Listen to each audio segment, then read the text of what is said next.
This is One Fat Boy, and here are my NBA game predictions for March 12th of 2022. Tonight there is 7 games, and I'll be going through the spreads and over-unders for each of them. For Minnesota at Miami, I'll be going with Miami minus 5.5. So both teams played last night, but Miami gets to play in Miami, so they don't have to travel, which that's an advantage for a back-to-back, as Minnesota has to travel from Orlando to Miami, which isn't far, but they do have to travel. But overall, for the game, I think Miami's defense is more consistent than how Minnesota's been playing as of late, and they also lost last night too, Minnesota did. So between that and Miami just being consistent as a team with how they run their offense and defense, I think it's easier to bet for Miami to win, and then being able to cover 5.5 spread is a reasonable margin. It will be going under 230.5, as if Miami does win, it's going to be due to their defense being able to slow down Minnesota, so that'll give them a boost that way. But if you expect this game to be high scoring, then lean towards Minnesota plus 5.5. But if you think this is going to be on the lower scoring end for 230, then bet towards Miami. For Indiana at the Spurs, we're going with Indiana plus 5, as the Spurs played last night, but Indiana didn't. So normally, if these two teams had equal rest, I'd probably lean towards the Spurs. But in this case, I'll have to go with Indiana. Just because fresher legs and both are young teams, I think just having more energy is a big advantage. So hence why I'm leaning towards Indiana. But I wouldn't be surprised if the Spurs win this. So I likely wouldn't be betting on the spread of this, just because I really don't know if the Spurs will be affected by this back-to-back, or if Indiana will take advantage of the Spurs playing on a back-to-back. But if Indiana does cover plus 5, it's because they were able to slow down the Spurs, because if this does turn to a shootout, I think the Spurs do win this. But if this turns more defensive, I think Indiana will keep it close, so hence why I'm leaning toward under 234.5. For Cleveland at the Bulls, so Cleveland has kind of a slew of day-to-day injuries, which might keep them out for this game. So hence I'll be leaning towards Cleveland plus 3.5, even though they played last night.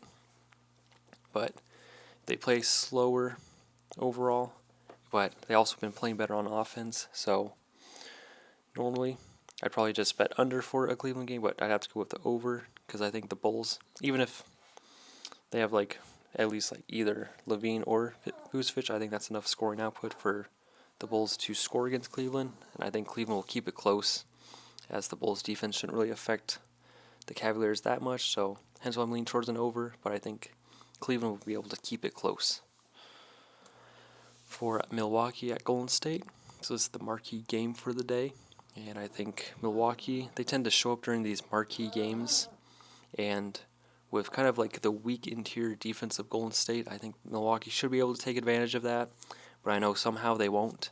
But I still have to take the spread towards Milwaukee, just winning the game in general, because on paper, Milwaukee should win this no problem, as for most of their games. But I know somehow they will lose this, but this could be one of those times where they win it. Then Golden State has kind of been iffy the past, ever since All-Star break. Either 4-3 or 4-4, something like that.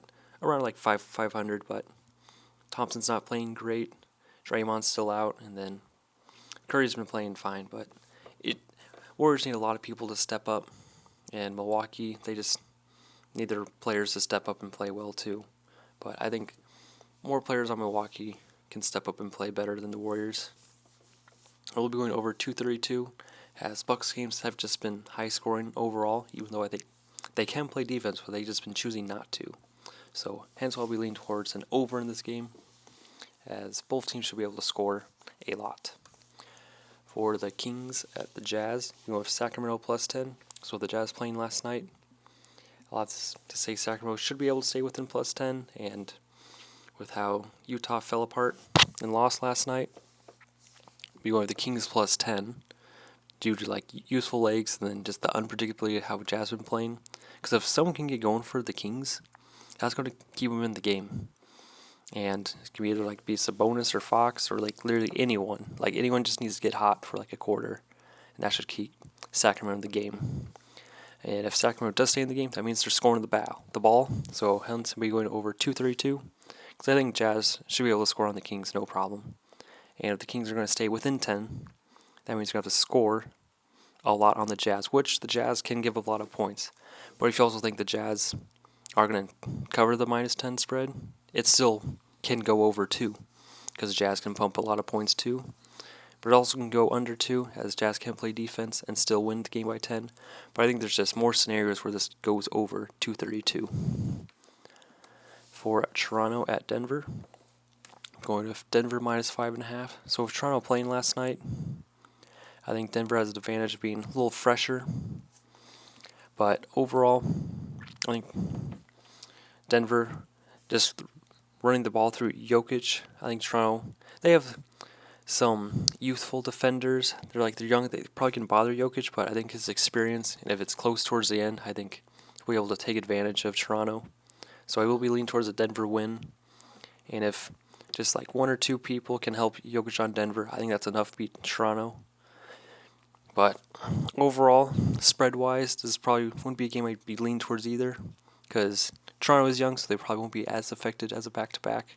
They do have a lot of players that you can lean on. But if I had to bet for a winner for this game, I'd bet towards Denver. And I will be going over 224.5, because Denver isn't going to win by their defense, they're going to win by their offense.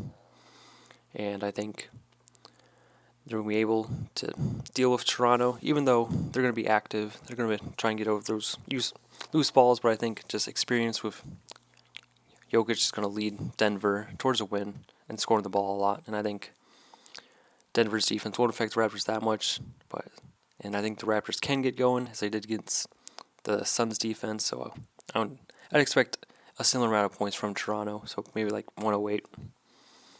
For Washington at Portland, so if Washington playing last night, I'll go with Portland +8. But if this was a normal day, if both teams had equal rest, I'd just be going with Washington -8, as Portland has not been playing great, but I think they'll be able to turn it around against the Wizards. If there's night, should be this night. Do I have faith in that? Somewhat, but I think just betting on Portland could yield some bigger payouts, because the Wizards obviously haven't been playing that consistent. They did lose to the Lakers last night. And then Portland, if Simons or literally anyone can just get going, that'll just keep them within +8. And if they stay within +8, that means they had to score the ball. They scored more than 90 points. But I've seen them score 130 with this lineup, so over 221.5 seems reasonable, as if Portland's going to stay within this game, they're going to have to score the ball a lot, because I think Washington's going to score the ball a lot, because Portland's defense is non-existent. So hence I'll be leaning towards an over in this game if you have faith in Portland. If you don't have faith in Portland, just bet on the Wizards and bet an under. Thank you for watching. As always, bet responsibly. Have fun watching sports. And once again, thanks for watching.